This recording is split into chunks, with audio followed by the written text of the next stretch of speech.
నమస్తే వ్యూవర్స్, నేను మీ doctor Ramakrishna, spiritual homoeopathy clinics, Hyderabad. ఈరోజు మనం ఒక టాపిక్ మాట్లాడుకుందాం సార్. చాలామంది గాల్ బ్లాడర్ స్టోన్స్ తోటి సఫర్ అవుతున్నారు, అలాగే ప్యాంక్రియాస్ ఇన్ఫెక్షన్ తోటి సఫర్ అవుతున్నారు. సో చాలాసార్లు గాల్ బ్లాడర్ స్టోన్స్ ఉంటే సర్జరీ చేయాలి అని మనం వింటూనే ఉంటాం. ఇంకొకటి ప్యాంక్రియాస్లో ఇన్ఫెక్షన్ ఉంటే సర్జరీ చేయాలని మనం వింటూనే ఉంటాం. కానీ ఏ సర్జరీ లేకుండా హోమియోపతిలో అద్భుతంగా బ్రహ్మాండంగా మనము గాల్ బ్లాడర్ స్టోన్స్ కానీ ప్యాంక్రియాస్ ఇన్ఫెక్షన్స్ కానీ విత్ హోమియోపతి మెడిసిన్ ఈజీగా ఎలా తగ్గించుకోవచ్చు చెప్తాను.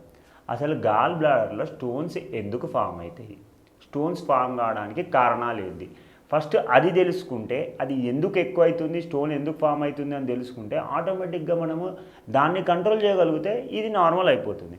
అసలు గాల్ బ్లాడర్ స్టోన్స్ ఎట్లా ఫామ్ అవుతాయండి?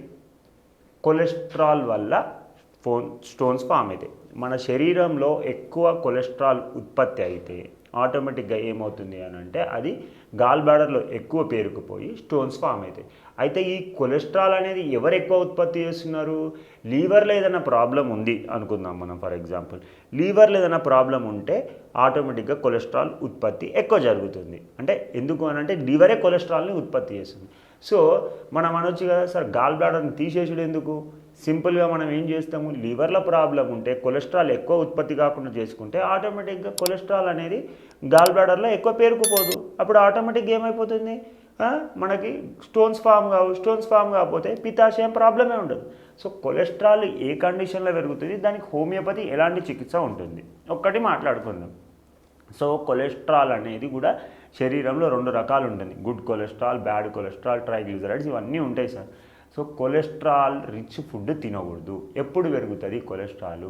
పిజ్జాలు తింటాం, పాస్తాలు తింటాం, మ్యాగీ తింటాం, బర్గర్ తింటాం, లేకపోతే సమోసా, కచోరీ, కట్లెట్ ఇలాంటివన్నీ ఎక్కువ తినడము, దాని తర్వాత ఫాస్ట్ ఫుడ్ ఎక్కువ తినడము, దాని తర్వాత చిప్స్ ఎక్కువ తినడము, దాని తర్వాత ఫ్రోజన్ ఫుడ్స్ తీసుకోవడము, కొన్ని ఫ్రూట్ జ్యూసెస్లో కూడా ఫ్రక్టోస్ ఎక్కువ ఉండడం వల్ల కూడా కొన్నిసార్లు ఫ్యాట్ పెరిగిపోతుంది.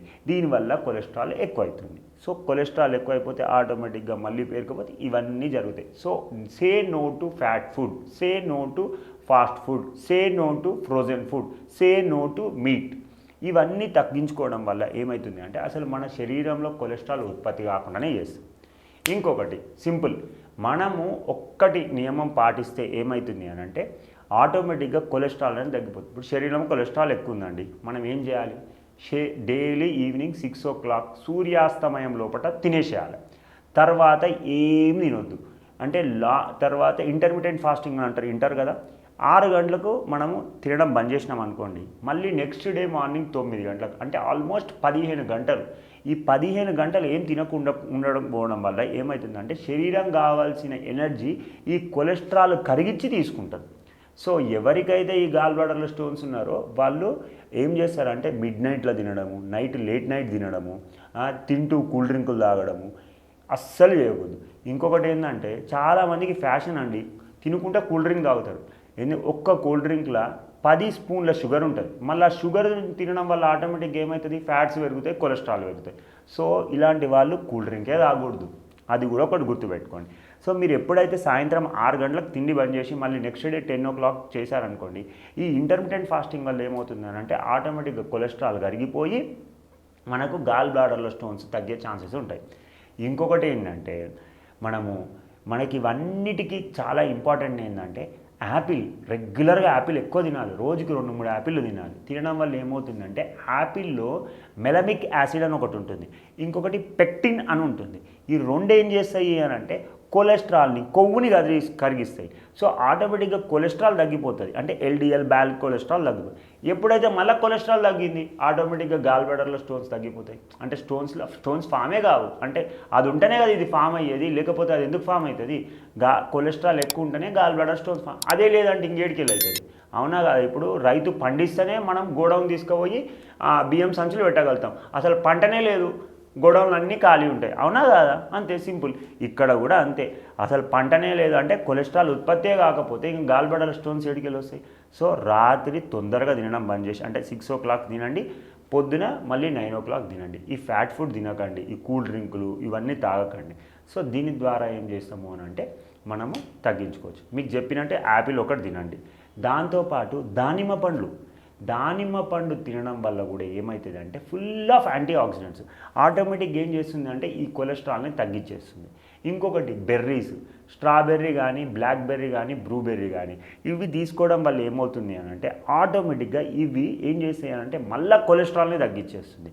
సో దాని ద్వారా ఏమవుతుంది, మనకి ఫ్యాటీ లివర్ తగ్గిపోతుంది, గాల్ బ్లాడర్ స్టోన్స్ రావు, ప్యాంక్రియాస్ ఫంక్షన్ నార్మల్ ఉంటుంది, సో కడుపు ఉబ్బినట్టు కానీ ఇవన్నీ రావు.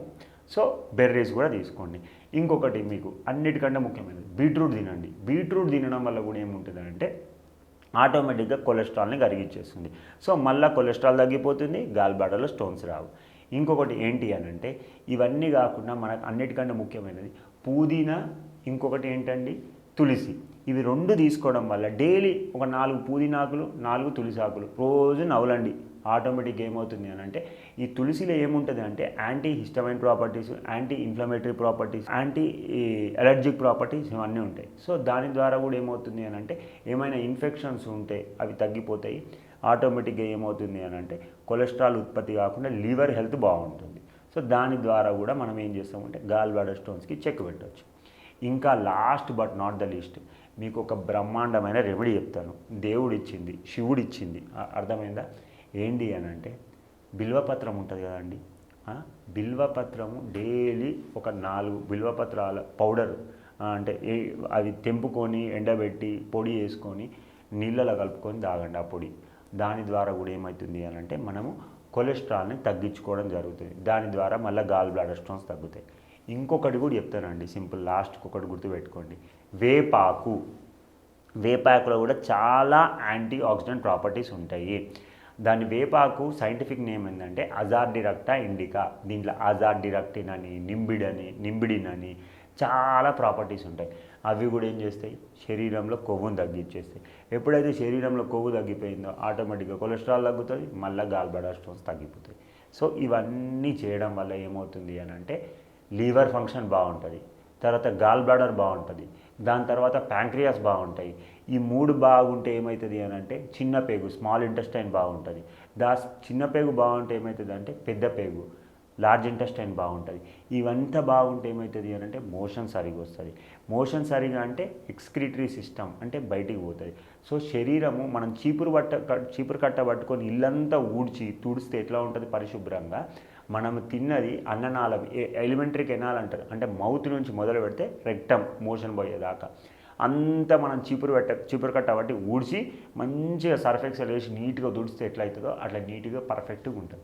సో కడుపు ఉబ్బినట్టు కానీ, తేపులు రావడం కానీ, గ్యాస్ పోవడం కానీ, ఇండైజెషన్ కానీ, నాసియా సెన్సేషన్, వామిటింగు, డయేరియా, డీసెంట్రీ, మలబద్ధకము, తర్వాత రక్త విరోచనాలు, మూత్ర విరోచనాలు, ఇవన్నీ ఏముండవు. ఇవన్నీ మంచిగా ఉంటాయి.